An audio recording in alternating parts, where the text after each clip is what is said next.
Rebonjour, notre invité ici sur le plateau du CHU, c'est le recteur de l'Université de Liège, Bernard Rentier. Bonjour. Bonjour.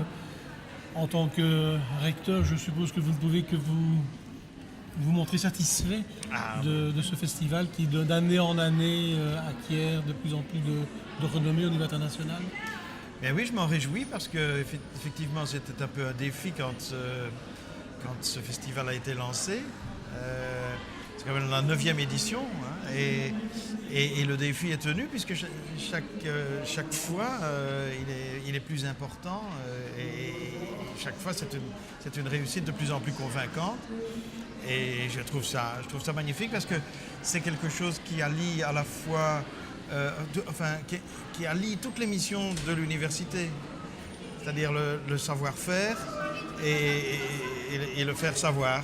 Hein. Oui, tout à fait. Et donc c'est ça l'université, c'est l'enseignement des choses qu'on y développe et qu'on y invente.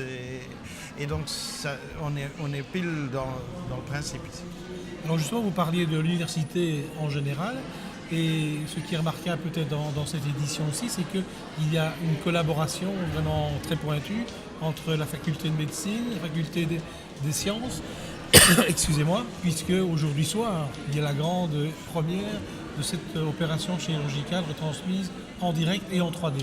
Oui, effectivement. Donc ça, c'est une collaboration entre la faculté des sciences appliquées, donc ça, c'est la faculté des ingénieurs, et la faculté de médecine. Et c'est la mise au point et le perfectionnement de technologies typiquement ingénieurs avec les aspects médicaux, donc application de l'un à l'autre et renforcement de l'un par l'autre. Et c'est vrai que quand on voit une opération en 3D, même du point de vue purement didactique pour des étudiants, c'est incomparable par rapport à simplement une opération filmée. Donc en 3 dimensions, on est vraiment dans la réalité. Vous pouvez apprécier, puisque vous êtes vous-même biologiste, Voilà. donc c'est quelque chose qui ne vous est pas étranger. Non, absolument pas. Les dissections, je connais ça, oui. Alors, c'est important, cette collaboration interfacultaire, parce que l'université, c'est 18 000 étudiants, vous m'avez dit tout à l'heure. Oui. Ce sont différentes facultés qui, à la limite, ne se connaissent pas toujours très bien. Ici, c'est l'occasion, justement, de mettre ensemble des gens... Oui, bien sûr. Bien sûr, ce n'est pas la première fois, et depuis que je m'occupe de l'institution en général, je fais un effort tout particulier pour essayer de faire dialoguer les facultés entre elles, parce que c'est ça la richesse de l'université, et c'est qu'elle est universelle. Donc, et diverse. Donc on s'occupe de plein de choses différentes, et on gagne énormément, en particulier en termes d'innovation, lorsqu'on fait se rencontrer des disciplines différentes, parfois très éloignées les unes des autres. Et donc il y a des collaborations entre les ingénieurs, les médecins, les psychologues, les sociologues, les juristes, les biologistes, les chimistes. Donc on a un potentiel extraordinaire dans une université, et je trouve qu'à ce point de vue-là, on ne l'exploite pas suffisamment, parce que justement, on reste dans des filières disciplinaires, alors qu'on a besoin de s'ouvrir l'esprit et comprendre ce que les autres font. D'où l'intérêt de ce genre de collaboration. Voilà. Alors, un aspect aussi important de ce festival, c'est qu'il porte bien, il y a l'adjectif international. Oui. C'est important pour une université, j'imagine, d'avoir une renommée internationale. Oui, c'est l'essence même de l'université. Une université est pratiquement par définition internationale, sinon c'est pas une vraie université.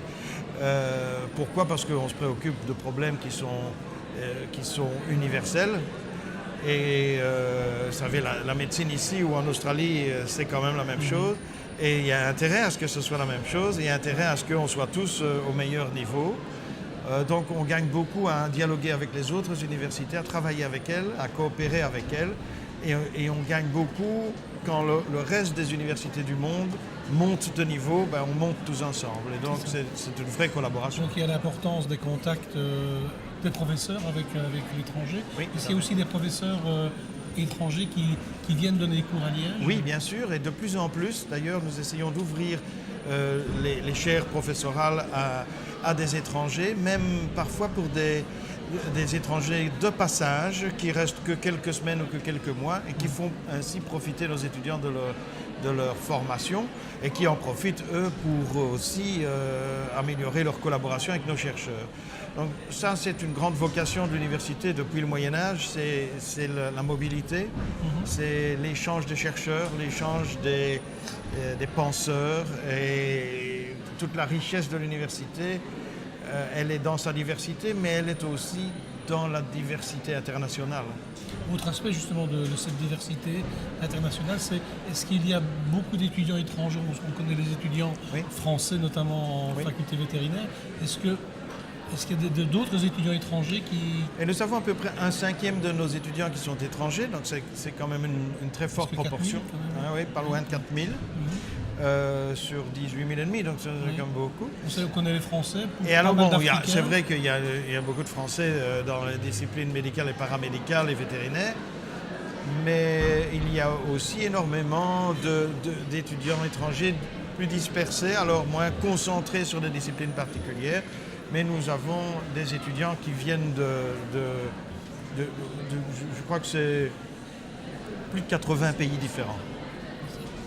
Donc ce festival ne fait que amplifier éventuellement la renommée, en tout cas le fait que l'on connaisse l'Université de Liège. Oui, et puis le nom de l'Université de Liège, du CHU de Liège et de Liège en général devient synonyme de film scientifique de cette nature, mais film médical. Et ça commence à être connu, comme on a des grands festivals de diverses choses qui sont connus dans le monde. Et il y a une association d'idées entre la ville, ses structures et l'événement. C'est ça. Oui, ça ne peut que s'amplifier à l'avenir. C'est une renommée qui s'acquiert petit à petit. Et donc, on est presque obligé de fêter le 20e anniversaire dans 2 ans. Et oui, voilà. Donc, il faut qu'on suive. Mais je pense que dans 2 ans, on va pouvoir faire quelque chose de peut-être encore plus ample, encore plus international. On va essayer de donner une dimension